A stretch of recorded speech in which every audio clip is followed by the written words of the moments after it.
Bom dia, povo de Deus! Tudo bem? Como é que foi o sábado de vocês? Vamos lá então. Hoje, domingo, dia 24 de novembro, e nós temos duas leituras, né, como é de praxe do domingo, e um Evangelho de João. A primeira leitura é Daniel. Lá em Daniel nós vamos descobrir que a profecia que ele fez foi realizada lá no Evangelho de João. Vamos lá para a leitura então? Nós vamos entender com esses dois textos sagrados o que é ser um cristão, é ser como Cristo. Ser como Cristo foi. Leal, obediente, amigo, fiel, cumpridor de palavras, são características de caráter, né? Ele foi muitas coisas. Ele teve muitas características dos humanos e também de Deus, que era o Pai e é o Pai. Eu peço que nessa reflexão de hoje, após a leitura, né, nós entendamos que ser cristão é ter caráter, ter um caráter incorruptível. Ser incorruptível é ser honesto, sincero, verdadeiro, ser leal, fora as características divinas que Jesus tinha, que ele disse que nós também podemos ter, e muitos têm, porém a maioria dos humanos não temos. Inclusive eu, inclusive você. Vamos para a leitura e vamos tentar entender melhor. Lá na leitura de Daniel, capítulo 7, do versículo 13 ao 14.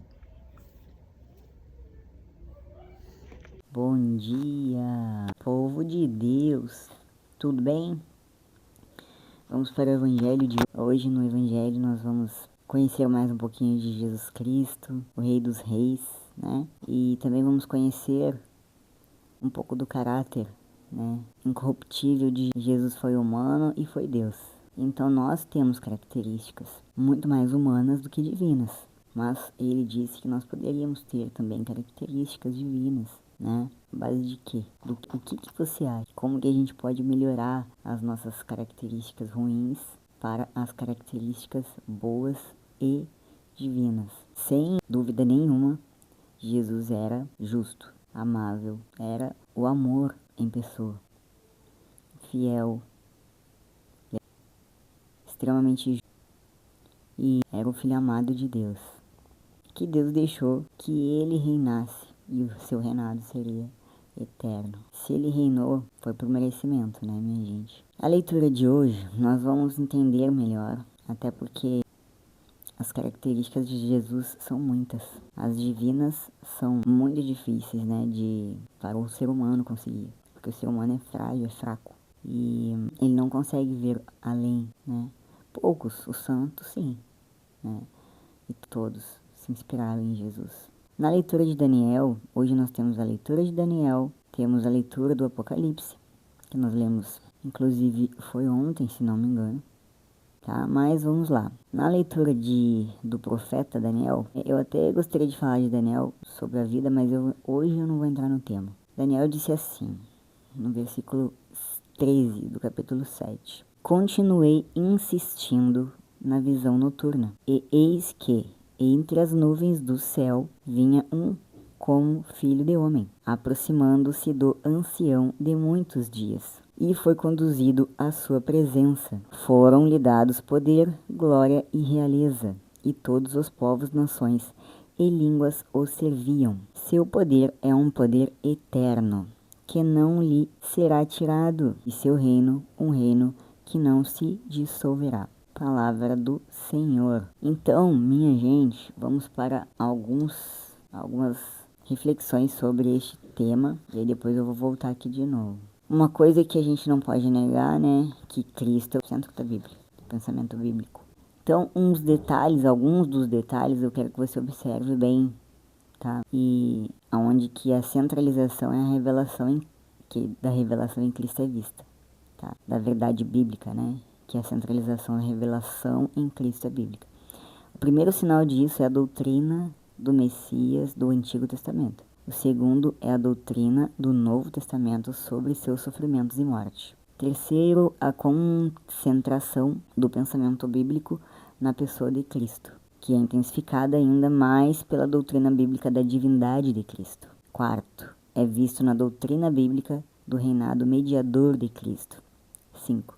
É indicado pela doutrina bíblica da união eterna de Nosso Senhor com os remidos no céu, os santos, tá, minha gente? Observe algumas das orientações práticas desta preeminência da pessoa de Cristo e atue sobre a fé e o caráter cristãos. Tem uma relação óbvia com a proporção e perspectiva da verdade na crença de um cristão.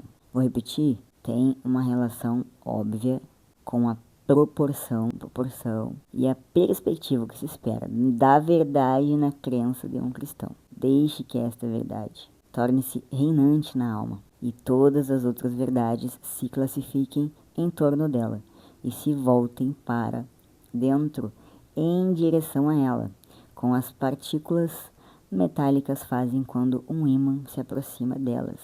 Esse texto é excelente, gente. Este centramento da verdade na pessoa de Cristo deve, além disso, transmitir à experiência cristã um profundo senso da realidade de Deus como um amigo pessoal. Outro efeito da preeminência de Cristo na fé cristã deve ser tornar os amigos de Cristo objetos de afeição pessoal e profunda. O objeto principal de uma vida regenerada deve ser o objetivo pelo qual Cristo viveu e morreu. A ascendência de Cristo na fé cristã dá caráter às antecipações do céu por parte do cristão. Então, gente, esses comentários aqui são reflexões e alguns me chamaram muito a atenção e eu vou trazer para vocês. O profeta Daniel, nesse versículo, né, ele confirma, tá, e explica mais claramente no versículo 14 do que no 13, né? Pois podemos coletar a partir dele como personagem mencionado anteriormente. O capítulo 14 foram-lhes dado poder e glória, né? E também quando ele fala de visões noturnas, porque Daniel, ele tinha visões e tinha sonhos. Ele não sabia às vezes distinguir o que era visões e o que era sonhos. Aqui ele diz, continuei insistindo na visão noturna. Ele não está falando em sonhos. Eis que entre as nuvens do céu vinha um como filho de homem. Porque anteriormente, em outras passagens, ele cita animais, né? Ele teve visões de seres que tinham 4 rostos, né? E seres que ele nunca viu. Mas hoje ele fala que alguém do céu vinha como filho de homem, aproximando-se do ancião de muitos dias, né, de Deus, e foi conduzido à sua presença. Foram-lhe dados poder, glória e realeza, e todos os povos, nações e línguas o serviam. O seu poder é um poder eterno. Então, logicamente, obviamente, Deus está dando poder, glória e realeza para Jesus Cristo. Então, ancião dos dias, nós sabemos que é Deus, né? O poder foi dado de Deus para Jesus. Embora Cristo verdadeiramente tenha subido ao céu, ainda assim devemos ponderar claramente o propósito de fazê-lo. Era adquirir o poder supremo no céu e na terra, como ele mesmo diz. E Paulo também menciona, São Paulo, esse propósito no primeiro e no segundo capítulos de Efésios. Cristo deixou o mundo e ascendeu ao Pai, porque a família dele estava no céu, a família espiritual. Primeiro, subjugar todos os poderes a si mesmo e tornar os anjos obedientes. Depois, restringir o diabo e proteger e preservar a igreja por sua ajuda, bem como todos os eleitos de Deus Pai. Portanto, Daniel agora procede com o que ele disse anteriormente sobre a abordagem de Cristo a Deus. Aí tem aqueles que argumentam contra Cristo ser Deus verdadeiro e eterno, porque se diz que ele chegou ao ancião dos dias. É refutado. Antes de tudo, como dissemos, isso é entendido pela pessoa de mediador. Em seguida, todas as dúvidas são tiradas quando o profeta acrescenta: poder foi dado a ele. Veja, portanto, uma certa explicação. Não vamos dizer que foi concedido em relação ao seu poder, ao seu ser e ser chamado de Deus. Foi-lhe dado como mediador, como Deus manifesto em carne e com respeito à sua natureza humana. Então, ele era homem e também Deus. Observamos quão bem todas essas coisas concordam quando o profeta aqui diz: o poder principal foi dado a Cristo. Devemos, portanto, manter sua referência a essa manifestação, porque Cristo foi desde o início a vida dos homens. O mundo foi criado por ele e sua energia sempre a sustentava. João, versículo 1, capítulo 4. Mas lhe foi dado poder para nos informar como Deus reinou por meio de sua mão. Se fôssemos obrigados a buscar a Deus sem um mediador, sua distância seria muito grande. Mas quando um mediador se encontra conosco e se oferece a nós, em nossa natureza humana, tal é a proximidade entre Deus e nós, que nossa fé passa facilmente além do mundo e penetra nos próprios céus. Portanto, por esta razão, todo o poder, honra e reino foram dados a Cristo. Ele também acrescenta: todas as nações o servirão, isto é, elas poderão servi-lo, pois a cópula deve ser traduzida assim, que todas as nações, pessoas e línguas o sirvam. Mostramos como isso deve ser entendido adequadamente do início do reinado de Cristo, e não deve estar conectado ao seu fechamento final, pois muitos intérpretes forçam e pressionam a passagem. Enquanto isso, devemos acrescentar que os eventos que o profeta aqui narra ainda não estão completos.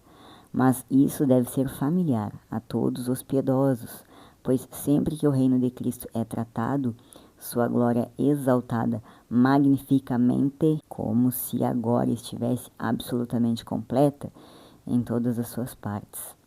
Não é de se surpreender de acordo com o uso frequente ou perpétuo das Escrituras. O profeta diga que foi dado poder a Cristo para subjugar todas as pessoas, nações e idiomas, assim mesmo como é dito em Salmos. Então, Cristo foi elevado ao seu próprio império para governar sua igreja em nome e com o poder de seu Pai, enquanto ao mesmo tempo muitos inimigos se levantaram contra ele. A obstinação do diabo e de todos os homens ímpios continua, embora Cristo governe o céu e a terra e seja o Rei Supremo diante de quem todo joelho está dobrado. Também sabemos como é marcante a diferença entre o início de seu reino e sua conclusão final. Qualquer que seja o significado, essa visão combina muito bem com muitas afirmações de Cristo, onde ele dá testemunho do poder que o Pai lhe deu. Mateus 28, versículo 18, e em outros muitos versículos. Ele não fala aqui do último julgamento, mas está apenas nos ensinando o objeto de sua ascensão ao céu. Este ponto de vista, o profeta confirma dizendo que seu domínio é o domínio de uma era, que é tirada rapidamente, e que seu reino nunca pode ser corrompido ou abolido. Com essas palavras, ele ensina familiar e abertamente porque Cristo é Rei Supremo, é o Rei Supremo, a saber, para o governo perpétuo de sua igreja neste mundo. Devemos olhar para o céu com muita ação, sempre que o estado da igreja estiver em consideração, pois sua felicidade não é terrena, nem perecível, nem temporária, embora nada de sublunar seja firme ou perpétuo. Mas quando o profeta diz que o domínio de Cristo é eterno, ele sem dúvida significa a resistência constante de sua monarquia até o fim do mundo, quando ele deve reunir seu povo para uma vida feliz, uma herança eterna. Embora, portanto, a imortalidade celeste seja compreendida sob essas palavras, em uma passagem anterior, o profeta apontou a existência perpétua da igreja neste mundo. Porque Cristo a defenderá, embora diariamente sujeita a inúmeras causas de destruição. E quem não afirmaria a perecer quase diária da igreja, se Deus não a preservasse maravilhosamente pela mão de seu único filho? Por isso é correto entender a frase: seu reino será o reino de uma era. E assim não recebemos consolo comum quando vemos a igreja sacudida em meio a várias flutuações e quase enterrada e devorada por naufrágios contínuos. Mas Cristo está sempre estendendo a mão para preservá-la e salvá-la de todas as espécies tristes e horríveis de destruição. Muitos se assustam quando fala assim bestas, né? Bestas são feras, né? São criaturas, né, bizarras. E falas também de reis, né? Deus deu um reinado. Naquela época, Jesus veio de uma linhagem, né, de Davi, que foi rei. Antes de Davi houveram muitos reis. Depois de Davi também, até chegar o esperado Messias, né, que foi Jesus Cristo. E este seria o último rei. E ele seria adorado até o fim dos tempos. Amado seria o que jamais seria destruído, e seu reino não teria fim. O Filho do Homem é o último rei sobre a terra, seu reinado durará para sempre. Este Filho do Homem, obviamente, é Jesus Cristo. Daniel cita, né, e aplica-o a si mesmo. Jesus cita Daniel. E ele aplica isso a ele mesmo, né? Ele faz isso durante seu julgamento, declarando-se Messias, o Filho, né? Bem-aventurado de Deus e o Filho do Homem, que seria visto sentado à direita do poder e vindo com as nuvens no céu. Você vai ler em Marcos 14, 61, 62. Este rei, né, será um filho de um homem, alguém em forma humana, mas chegará com as nuvens do céu. Então o reinado dele não é na terra, é no céu. Ontem nós já tínhamos comentado sobre isso também. Essa combinação entre homem e Deus só é encontrada na pessoa de Jesus Cristo, o Filho encarnado de Deus. Jesus afirmou isso a respeito de si mesmo, e as imagens espelhadas entre Daniel e Apocalipse confirmam que Cristo entrará na glória de seu reino. Também é explicado aqui. Todos os reinos sobre todo o céu serão dados ao povo dos santos. Todos os reinos sobre todo o céu serão dados ao povo dos santos. E em outros lugares que os crentes que sofrem com ele governarão o reino com ele. Timóteo, Romanos e Apocalipse. É o último reino e o último rei. Seu reino será duradouro, ao contrário dos reinos anteriores. Este reino não será destruído. O reino de Jesus jamais será destruído ou esmagado. Muitos pensam que a volta de Jesus, o retorno de Jesus, muitos pensam que poderia, né, ser uma nação única, né?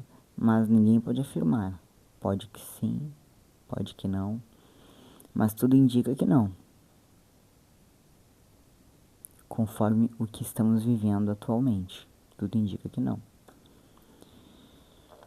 Mas para os seguidores, os discípulos dele, este é o povo dele, como ele disse. Quando ele foi crucificado, ele disse. Quando perguntaram para ele, quando disseram para ele também, né, sobre sua mãe e seus irmãos, né, ele disse que todo aquele que era discípulo era sua mãe e seus irmãos. Então, todo o tempo ele sempre deixou bem claro que o reino dele não é deste mundo. Vamos para o texto de João. O Evangelho de João, na leitura do Apocalipse, né, que Jesus Cristo é a testemunha fiel, fala, né, o primeiro a ressuscitar dentre os mortos, o soberano dos reis da terra, a Jesus que nos ama. Essa é a leitura do Apocalipse do 1, versículo 1, do 5 ao 8. E que por seu sangue nos libertou dos nossos pecados e que fez de nós um reino, sacerdotes para seu Deus e Pai. A ele a glória e o poder em eternidade. Amém. Olhai, ele vem com as nuvens e todos os olhos o verão, também aqueles que o transpassaram. Todas as tribos da terra baterão no peito por causa dele. Sim, amém.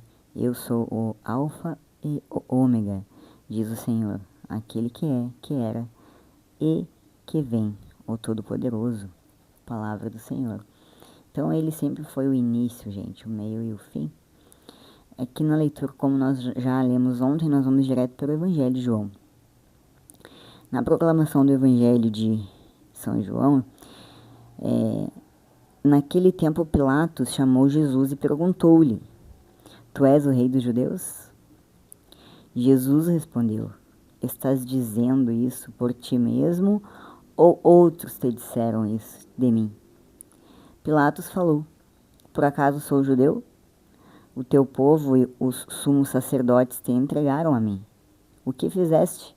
Jesus respondeu: O meu reino não é deste mundo. Se o meu reino fosse deste mundo, os meus guardas lutariam para que eu não fosse entregue aos judeus. Mas o meu reino não é daqui.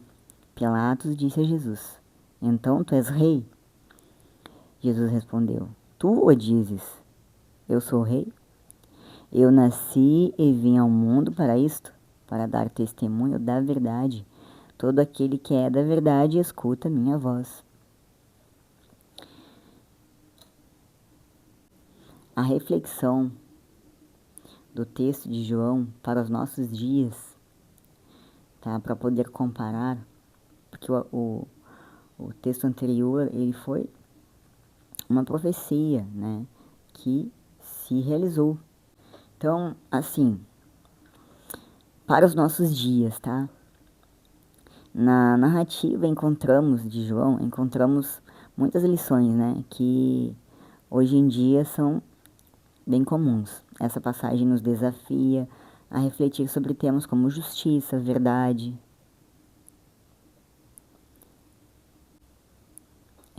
Essa passagem nos desafia a refletir sobre temas como justiça, verdade, lealdade e fé, em meio às complexidades da vida moderna.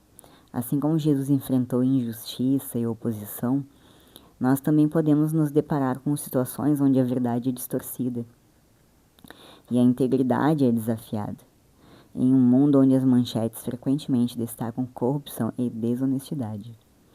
Nosso chamado é permanecer firmes na busca pela verdade e pela justiça, foi isso que Jesus veio fazer, seguindo o exemplo dele, de Jesus.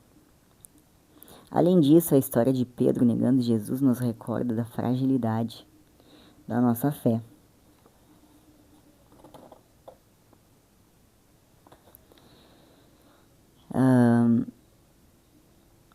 E da nossa propensão para ceder às pressões ao nosso redor.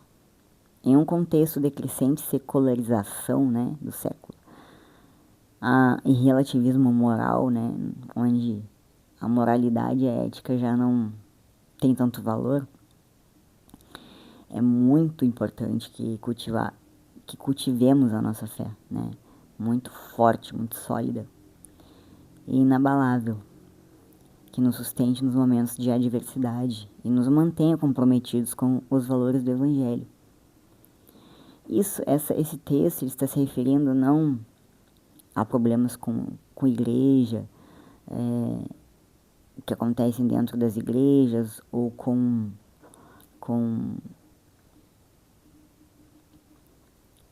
outros temas que vemos, né, em alguns momentos da Bíblia, do Evangelho. Mas ele está se referindo realmente à corrupção, traição, né, e a fraqueza do homem, do ser humano, principalmente atualmente. O encontro de Jesus com Pilatos, tá, nos desafia a considerar o papel do poder e da autoridade em nossas vidas, porque Deus ele não deu só poder e autoridade, como ele também deu glória, né, para Jesus Cristo. Ele deu glória eterna. E o homem, ele pode até ter poder e autoridade. Você pode ter um chefe, né? Você tem um superior que tem autoridade sobre você, tem poder sobre você, porque você é empregado, você deve se submeter muitas vezes, né? E silenciar, porque se você se rebelar, você vai ser dispensado, você vai ser demitido. você vai se prejudicar na sua vida por causa do seu chefe, né? Que abusa do poder. E só que Deus deu muito mais. Deus deu glória para Jesus Cristo. E a glória só está naquele que tem caráter, naquele que tem Cristo como seu modelo e salvador. Porque além de ter caráter, é necessário que creiamos que Jesus veio para nos salvar.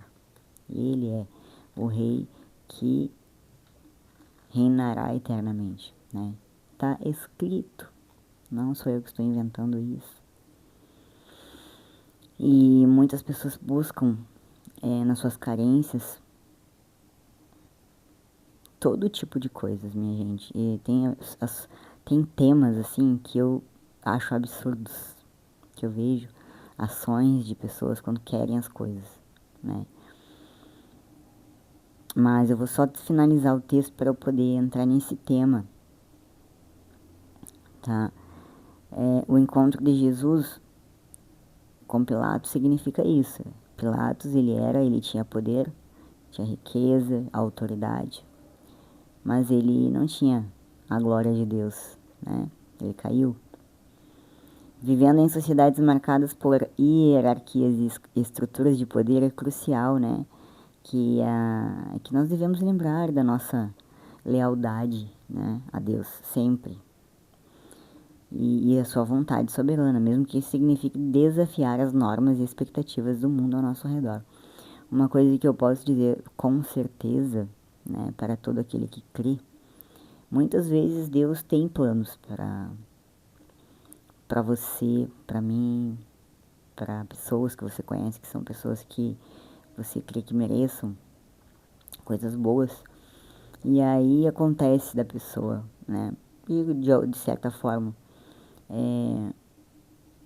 chegar próximo àquele desejo ou aquela busca que ela tanto quer e não conquista, né? Mas em momentos assim existe uma frustração muito grande, né? E muitas pessoas têm a fraqueza, né, de cair em algumas coisas, né? E atrasam aí o seu progresso e a sua fé é morta, ela a sua fé vai diminuir, sua fé, não vou dizer que vai cair, mas vai enfraquecer, né? Porque quem mantém a sua fé é Jesus Cristo. Então, tudo aquilo que lhe aconteça, né? Eu acho que nesse texto que mais está claro é isso, é que aceite, aceite, aceite, porque testemunhar a verdade, gente, deu um espirro. Testemunhar, refletimos sobre o Evangelho de Marcos, expondo Jesus como o anunciador do reino, nos sentimos dentro desta solenidade de Cristo Rei, carinhosamente convidados a segui-lo como Rei do amor, da justiça e da paz, como fala o prefácio da missa de hoje, né? Aprendamos mais sobre o nosso Rei. O Alfa, o Ômega, aquele que é, que era e que vem, o Todo-Poderoso. Ele vai vir, gente. É uma promessa, ele cumpre promessas, não se esqueçam disso. Ele é a nossa salvação, ele é a nossa felicidade, ele é a nossa esperança.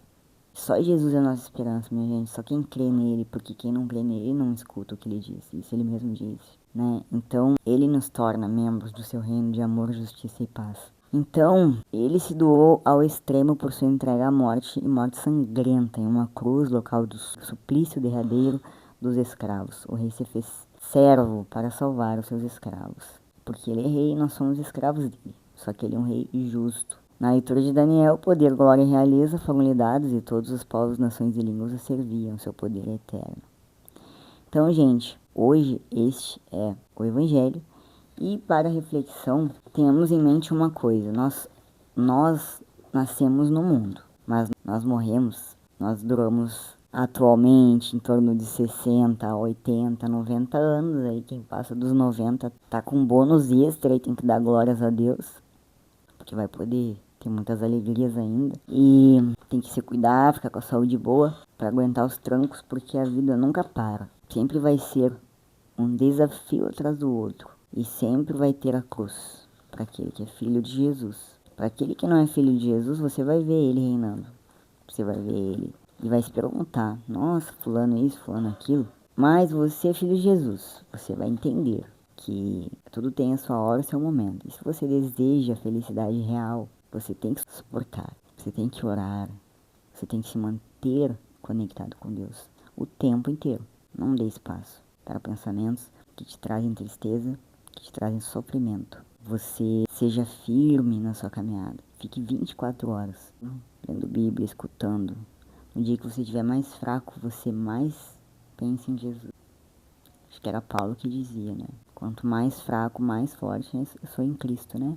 Eu sinto mais fraco, mais forte sou em Cristo. Eu não tenho certeza absoluta se é assim, esse versículo. Mas quem nos dá a força é Jesus Cristo, porque Ele nos prometeu, Ele nos ama. Se tem alguém que nos ama é Jesus Cristo. Pode o teu pai não te amar, tua mãe, teu marido. Você pode não ter aquela mãe que você queria, pai, ou marido, ou família, mas tem alguém que vela por ti, que é Jesus Cristo. Então, por mais que muitas vezes a solidão bata no seu coração, à sua porta, você saiba que você não está sozinho. Porque esse tempo é passageiro e essa carne aqui que a gente veste, né, por cima do nosso espírito, da nossa doce alma, para aqueles que são seguidores de Cristo, né, porque aqueles que não são amargos. É passageira, ela envelhece e morre. Então, não faz sentido você não confiar em Deus, porque Ele é Pai e Ele te entende e Ele lhe prometeu que voltará e que se você quiser ser escravo dele, você vai ser escravo, tratado com igualdade, um reino justo, de paz, felicidade e alegria eternas. Foi isso que ele prometeu. Quem não acredita nisso, nem sei o que dizer, está perdido, porque ainda não provou o que é o amor de Cristo. Ninguém te promete dias todos felizes, ninguém, mas você pode sofrer, pode até chorar ou até entrar em uma depressão, alguma coisa por causa de qualquer outra, de uma tristeza profunda, mas Jesus sempre vai te consolar. Meus amigos, que vocês tenham um domingo excelente, com a paz de Jesus Cristo na vida de vocês. Aproveitem suas famílias, que vocês vão na missa, que vocês vão ao encontro de Jesus Cristo, se fortalecer na fé. Voltem para casa munidos de proteções, de bênçãos, que tratem todo mundo bem.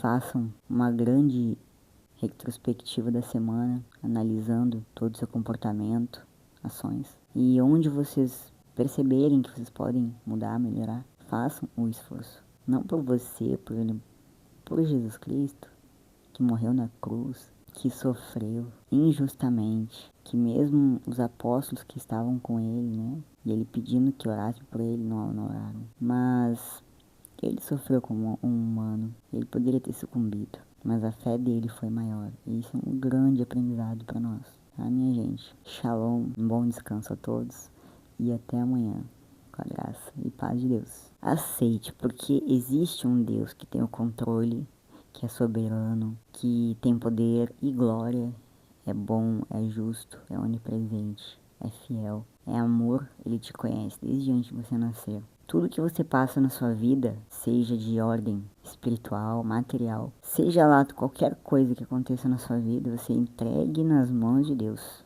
Jesus nos deixou claro isso. Muitos podem dizer assim, mas Jesus era Jesus. Olha que argumento mais fraco, né? Deus deixou Jesus nascer de um útero de Virgem Maria, do útero da Virgem Maria, de uma mulher humana, para que ele fosse homem e sentisse tudo que o homem sente. Foi traído, né? Foi profanado, invejado, foi testado, fora tudo que ele foi de ruim. Mas em nenhum momento ele caiu que nem Adão caiu. E ele é o maior exemplo, porque ele chegou na frente de um ser que era o Pilatos, né? E Herodes, né? E ele continuou na fidelidade dele a Deus. E Deus, fiel, assim, Jesus Cristo sendo filho de Deus, também fiel, lhe entregou aquilo que ele tinha prometido desde lá, daquela profecia de Daniel. Então, minha gente, tudo que Deus promete, ele cumpre. Você pode não cumprir, mas ele cumpre. Você pode não cumprir, mas ele cumpre. Então, você nunca fique triste por algo que você desejou. Eu não vou dizer para você não ficar triste, a realidade é essa. Você pode ficar triste, mas você sempre tem em mente que existe um Deus que tudo vê, que tudo sabe e que te conhece. Porque nós humanos, nós não temos como. É só com erros, vários erros e muito esforço e a fé, né, que vai nos fortalecer. O sofrimento ele nos fortalece para que sejamos mais seguros. Então tudo que vem ali acontecer de ruim, seja fiel a Deus. Esse texto, esse evangelho de hoje, né, de João, ele deixa claro, né, não tem nem muita explicação. Jesus ele foi convicto o tempo inteiro, né? E depois do que aconteceu, né, quando ele disse sim, que ele era rei, ele foi colocado uma coroa, né? Outra também foi a profecia cumprida, né? Então, não é porque ele é filho de Deus que ele pode, você não pode, só que você tem que crer em Jesus, tem que crer. Você tem que entender que o reino real não é daqui, e que aqui é um sofrimento, mas Jesus nos ajuda, né? Nos ajuda e muito.